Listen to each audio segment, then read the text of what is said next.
Tight دے دیتے ہیں۔ شاہ کان جہاں نے کہا، دے تو ہم اس صورت میں بھی دیں گے جب وہ واپس آئیں گے، مجھے تو وہ واپس آتے نظر ہی نہیں آتے، طاؤس جان نے کہا، اور اسی وقت کار واپس آتی نظر آئی۔ لیجئے وہ آ گئے واپس، خان بدی نے مسکرا کر کہا۔ طاؤس جان کا منہ لٹک گیا۔ اسی وقت کار اسی جگہ آ کے رک گئی اور تینوں اس سے اتر کر ان کے سامنے آ گئے۔ محمود نے کہا، اب آپ لوگ ہمارے بارے میں کیا کہنا چاہتے ہیں؟ آپ لوگوں کی کار کہاں ہے؟ اس طرف کچھ فاصلے پر، آئیے دیکھتے ہیں۔ دو کاروں میں سوار ہو کر وہ ان کی کار تک پہنچے، پھر واپس آ کے خان بدی نے کہا، آپ ٹائر لے کے جا سکتے ہیں۔ افسوس اب ہم ٹائر لے کر اس وقت نہیں جا سکتے۔ محمود نے کہا، کیا مطلب؟ اب کیا بات ہو گئی؟ خان بدی نے حیران ہو کر کہا، پہلے ہم اس پوسٹر کا معاملہ صاف کریں گے۔ ارے تو یہ تم لوگوں نے ہی لگایا تھا؟ خان بدی نے چونک کر کہا، ہم معلوم کرنا چاہتے ہیں کہ آخر یہ کیا چکر ہے، پوسٹر آخر لگایا کس نے، اور اس نے مذاق کیا ہے یا واقعی وہ آپ لوگوں میں سے 6 کو قتل کرنا چاہتا ہے؟ اگر وہ واقعی قتل کرنا چاہتا ہے تو 6 کو ہی کیوں، 7ویں کو کیوں چھوڑ دینا چاہتا ہے تاکہ 7واں ان 6 کے قتل کے جرم میں پکڑا جا سکے اور اس کی طرف کسی کا دھیان بھی نہ جائے؟ خان بدی نے کہا، اس بات میں وزن تو ہے، لیکن زبردست امکان اس بات کا ہے کہ وہ آپ میں سے ہی ہو اور آخر میں خود کو بے گناہ ظاہر کرنے کے لیے اس نے یہ پوسٹر لگایا ہے۔ محمود نے کہا، ارے باپ رے، اس پہلو سے تو ہم نے اب تک سوچا ہی نہیں۔ تو آپ سوچ لیں، آپ فکر نہ کریں، ہمارے اس مسئلے کے لیے پولیس کمشنر کی طرف سے ایک عدد سراغ رساں یہاں آنے ہی والا ہے۔ اوہ، تب تو ٹھیک ہے، اب ہم یہاں رک کر کیا کریں گے؟ فاروق نے خوش ہو کے کہا، لیکن سراغ رساں کے آنے تک تو ہمیں یہاں رکنا ہی چاہیے، کہیں قاتل وار کر کے نہ چلا جائے۔ فرزانہ نے بے چین ہو کے کہا، رکنے کو تو آپ اس کے آنے سے پہلے بھی رک سکتے ہیں، اس عمارت میں بہت سی جگہ ہے۔ خان بدی نے کہا، شکریہ، ہم نے اگر ضرورت محسوس کی تو ضرور رکیں گے۔ آپ لوگ دارالحکومت جا رہے ہیں؟ خان بدی نے پوچھا، جی ہاں، ہم وہیں رہتے ہیں، آئیے اندر چل کر بیٹھتے ہیں۔ خان بدی نے عمارت کی طرف مڑتے ہوئے کہا۔ وہ ابھی اندر جا کے اطمینان سے بیٹھے بھی نہیں تھے کہ ایک ملازم نے آ کے بتایا، کمشنر صاحب کا بھیجا ہوا آدمی آ گیا ہے جناب، انہیں یہیں لے آؤ۔ خان بدی نے کہا۔ ملازم فوراً چلا گیا۔ کمال ہے، اس قدر جلدی بھیج دیا انہوں نے، آدمی فارغ ہوگا، اسی وقت روانہ کر دیا ہوگا۔ محمود نے کہا۔ جلد ہی لمبے قد کا پتلا دبلا اور خوبصورت سا آدمی تیز تیز قدم اٹھا کر ان کے پاس پہنچ گیا۔ السلام علیکم حاضرین، مجھے کمشنر صاحب نے بھیجا ہے اور میرا نام خادم حسین راہی ہے، اس نے ایک ایک کی طرف دیکھتے ہوئے کہا۔ پھر جو ہی اس کی نظر ان تینوں پہ پڑی وہ زور سے اچھلا اور اس کی آنکھوں میں حیرت دوڑ گئی۔ پھر پل بھر کے لیے انہیں تو یوں لگا جیسے وہ پریشان ہو گیا ہو۔ پھر اس نے خود کو پرسکون کرتے ہوئے کہا، یہ میں کیا دیکھ رہا ہوں، آپ لوگ اور یہاں، پھر میری یہاں کیا ضرورت؟ اور اب اس کا لہجہ ناگوار ہو گیا تھا۔ کیا مطلب؟ یہ آپ کیا کہہ رہے ہیں؟ یہ کون لوگ ہیں؟ خان بدی نے کہا، ہیں آپ نہیں جانتے؟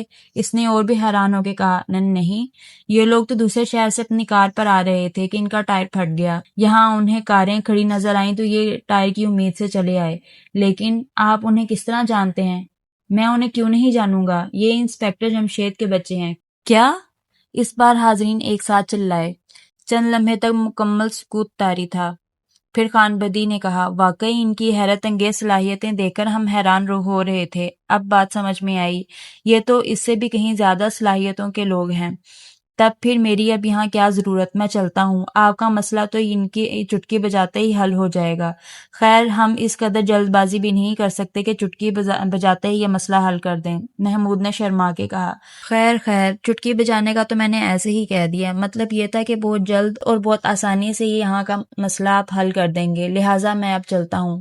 آپ شاید ناراض ہو گئے، حالانکہ انہیں ہم نے بلایا نہیں، یہ اتفاقی طور پر یہاں آئے ہیں، اور کیا، اور اگر آپ کو ہماری موجودگی گراں گزر رہی ہے تو لیجئے، ہم چلتے ہیں۔ محمود نے کہا، نہیں، آپ اس طرح نہیں جا سکتے، اور نہ مسٹر خادم حسین جا سکتے ہیں، آپ چاروں مل کر ہمارا مسئلہ حل کر دیں۔ خان بدی نے جلدی کہا، چلیے ٹھیک ہے، محمود نے فوراً کہا۔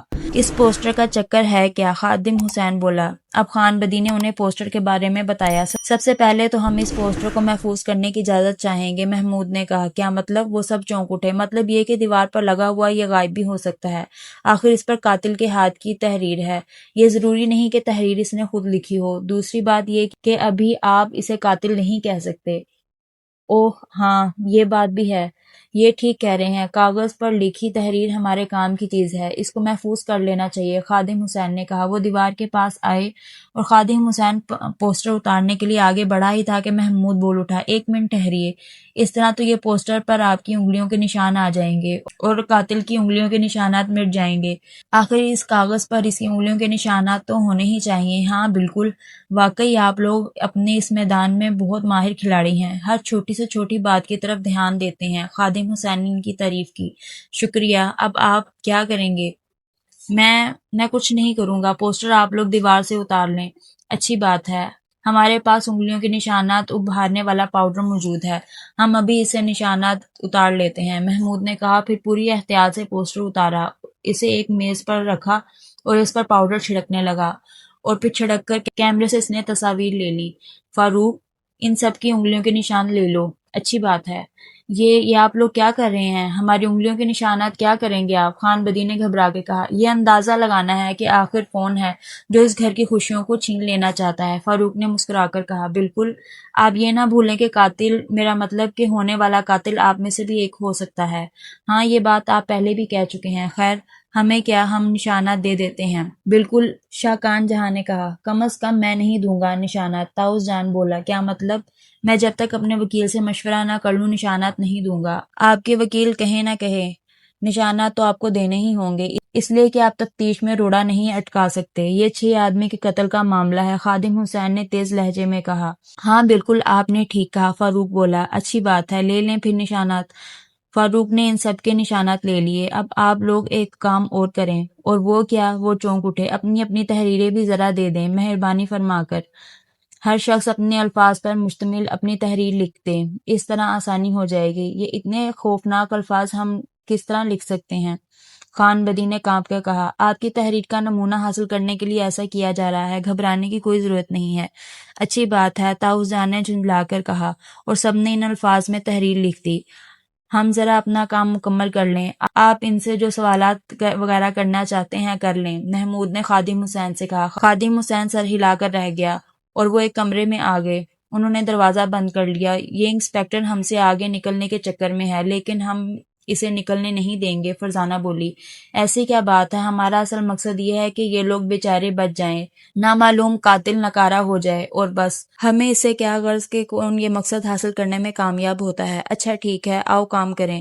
انہوں نے فلم نکال کر دھوئی۔ پوسٹر کے تحریر اب انہیں صاف نظر آنے لگی تھی، لیکن پورے پوسٹر پر ایک انگلی کا نشان بھی نہیں تھا۔ اس کا مطلب ہے ہمارا مجرم کچی گولیاں نہیں کھیلا ہوا، محمود بڑبڑایا۔ خیر کوئی بات نہیں، اب ذرا تحریر کی چھان بین کر لی جائے۔ انہوں نے سب کی تحریر اور اس پوسٹر کی تحریر سے ایک ایک لفظ کے حساب سے ملا کر دیکھی، لیکن پوسٹر والی تحریر سے کوئی تحریر بالکل بھی ملتی جلتی نظر نہیں آئی۔ اب تو وہ اور بھی پریشان ہو گئے۔ کھیل آسان نہیں، مجرم بہت ماہر لگتا ہے، دیکھا جائے گا، فرزانہ نے کندھے اچکائے۔ انہوں نے تمام تحریریں، تصاویریں اور پوسٹر کا ایک پیک بنایا، اسے سیل کیا اور اپنے کمرے کی الماری میں رکھ دیا۔ اب ہمیں ذرا اس عمارت کا جائزہ لینا چاہیے۔ ہاں، قاتل کے لیے تمام راستے بند کر دینے چاہیے تاکہ وہ اندر داخل ہی نہ ہو سکے۔ انہوں نے پوری عمارت کا جائزہ لیا۔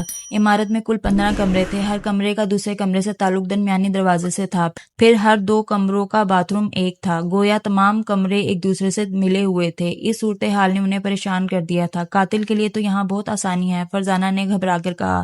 ہم اس کا بندوبست بھی کر لیتے ہیں، تم فکر نہ کرو، پہلے جائزہ مکمل کر لو، محمود نے کہا۔ عمارت سے باہر نکلنے کا ایک راستہ پچھلی سائڈ پر بھی ہے، اس راستے سے کوئی آسانی سے اندر آ بھی سکتا ہے اور باہر جا بھی سکتا ہے، کیونکہ پچھلی طرف گھنا جنگل ہے۔ وہ اور بھی پریشان ہوئے اور اس کمرے میں آئے جہاں سارے مہمان جمع تھے۔ غلام حسین اس وقت وہاں نہیں تھا۔ یہ مسٹر غلام حسین کہاں گئے؟ کافی دیر تک وہ ہم سے سوالات کرتے رہے، اب انہوں نے سر میں درد محسوس کیا تو کچھ دیر آرام کے لیے اپنے کمرے میں چلے گئے۔ اور ان کے کمرے کا نمبر 12، وہ بولے۔ شکریہ، آپ کا شکریہ، آپ کی یہ عمارت بالکل غیر محفوظ ہے۔ کیا مطلب؟ ایک تو اس میں پچھلی طرف جو دروازہ ہے وہ کسی مجرم کے لیے بہت کام آسان کر سکتا ہے، تو اس کو بند کروا دیتے ہیں، اندر کی طرف تالا لگوا دیتے ہیں، اس سے بھلا کیا ہوگا؟ تالا کھولنا مشکل کام نہیں ہوتا، خاص طور پر جرائم پیشہ لوگوں کے لیے۔ آپ نے دیکھا نہیں ہم نے کار کا دروازہ کس تیزی سے کھول لیا تھا، محمود نے کہا۔ لیکن آپ لوگ تو جرائم پیشہ نہیں ہیں، انہوں نے گھبرا کر کہا۔ جرائم پیشہ تو ہم سے بھی زیادہ ماہر ہوتے ہیں، محمود بولا۔ تب پھر کیا کریں؟